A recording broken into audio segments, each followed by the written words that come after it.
میں سمجھتا ہوں میں اپریشیٹ کرنا چاہیے. میں زندگی میں کبھی اسد مجید صاحب سے نہیں ملا، نہ ان کو میں جانتا ہوں، لیکن اس پہ اپریشیٹ کرتا ہوں کہ کتنا پریشر ان پہ پڑا ہوگا جب عمران خان کی حکومت رات کے 12 بجے ختم کی گئی اور بین الاقوامی مداخلت پہ اور نیشنل سیکیورٹی کمیٹی نے عمران خان صاحب کے نیچے جو وزیر اعظم تھے یہ اعلامیہ جاری کیا کہ بلیٹنٹ انٹرفیئرنس ہوئی ہے، کھلم کھلا مداخلت ہوئی ہے.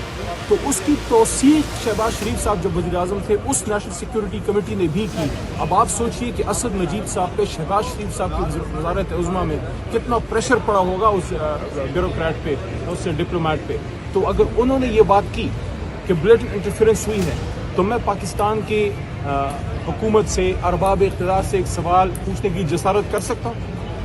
آپ نے پھر کس بنیاد پہ ڈیمارش کیا امریکہ کے سفیر کو بلا کے اگر سائفر موجود نہیں تھا؟ اور اگر سائفر موجود تھا اور آپ نے ڈیمارش کیا اور بین الاقوامی مداخلت ہوئی اور ڈونلڈ لو جیسے ایک شخص کو یہ ہمت ہوئی کہ پاکستان جو نیوکلیر اسلامک اسٹیٹ ہے اس کے وزیر اعظم کو تڑی لگائے کہ یا تو آپ اس کو اتاریں، اگر اتاریں گے تو ہم تمہیں معاف کر دیں گے، وی فارگیو یو، اور اگر نہیں آپ اتاریں گے تو آپ کو سیویئر کنسیکوینسز کا سامنا کرنا پڑے گا.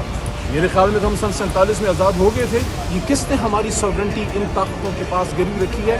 یہی وہ نقطہ ہے جس پہ عمران خان پابند سلاسل ہے، کیونکہ مرد حر ہے. اب وہ کہتا ہے کہ کہتا ہوں وہی بات سمجھتا ہوں جسے میں زہر حل کو کبھی کہہ نہ سکا تنگ اپنے بھی خفا مجھ سے بیگانے میں. سر حکومت کے خلاف چل رہی ہے، کب تک فیصلہ آنے کا امکان ہے؟ بہت جلد انشاءاللہ. ہمارے وکلاء نے تو عید الفطر سے پہلے کی بات کی ہے. میری دعا ہے کہ بات کہ اللہ تعالیٰ ایک گفتگو میں برکت ڈالے اور عمران خان صاحب عید الفطر سے پہلے وہ نکلیں اور بنی گالا یا زمان پارک میں ہمارے ساتھ جو ہے وہ بیٹھے ہوں. بنی گالا ہو تو بہتر ہے کیونکہ بنی گالا خان صاحب کو راس ہے. میں سمجھتا ہوں میں اپریشیٹ کرنا چاہیے. میں زندگی میں کبھی اسد مجید صاحب سے نہیں ملا، نہ ان کو میں جانتا ہوں، لیکن اس پہ اپریشیٹ کرتا ہوں کہ کتنا پریشر ان پہ پڑا ہوگا جب عمران خان کی حکومت رات کے 12 بجے ختم کی گئی اور بین الاقوامی مداخلت پہ اور نیشنل سیکیورٹی کمیٹی نے عمران خان صاحب کے نیچے جو وزیر اعظم تھے یہ اعلامیہ جاری کیا کہ بلیٹنٹ انٹرفیئرنس ہوئی ہے، کھلم کھلا مداخلت ہوئی ہے. تو اس کی توثیق شہباز شریف صاحب جب وزیر اعظم تھے اس نیشنل سیکیورٹی کمیٹی نے بھی کی.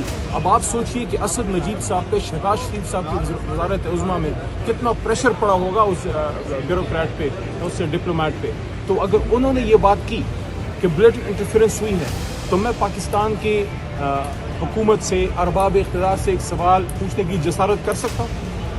آپ نے پھر کس بنیاد پہ ڈیمارش کیا امریکہ کے سفیر کو بلا کے اگر سائفر موجود نہیں تھا؟ اور اگر سائفر موجود تھا اور آپ نے ڈیمارش کیا اور بین الاقوامی مداخلت ہوئی اور ڈونلڈ لو جیسے ایک شخص کو یہ ہمت ہوئی کہ پاکستان جو نیوکلیر اسلامک اسٹیٹ ہے اس کے وزیر اعظم کو تڑی لگائے کہ یا تو آپ اس کو اتاریں، اگر اتاریں گے تو ہم تمہیں معاف کر دیں گے، وی فارگیو یو، اور اگر نہیں آپ اتاریں گے تو آپ کو سیویئر کنسیکوینسز کا سامنا کرنا پڑے گا. میرے خیال میں تو ہم سن 47 میں آزاد ہو گئے تھے. یہ کس نے ہماری ساورنٹی ان طاقتوں کے پاس گروی رکھی ہے؟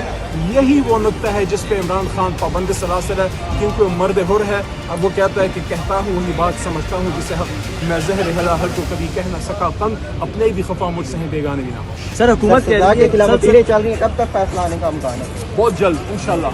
ہمارے وکلاء نے تو عید الفطر سے پہلے کی بات کی ہے. میری دعا ہے کہ بات کہ اللہ تعالیٰ ایک گفتگو میں برکت ڈالے اور عمران خان صاحب عید الفطر سے پہلے وہ نکلیں اور بنی گالا یا زمان پارک میں ہمارے ساتھ جو ہے وہ بیٹھے ہوں. بنی گالا ہو تو بہتر ہے کیونکہ بنی گالا خان صاحب کو راس ہے.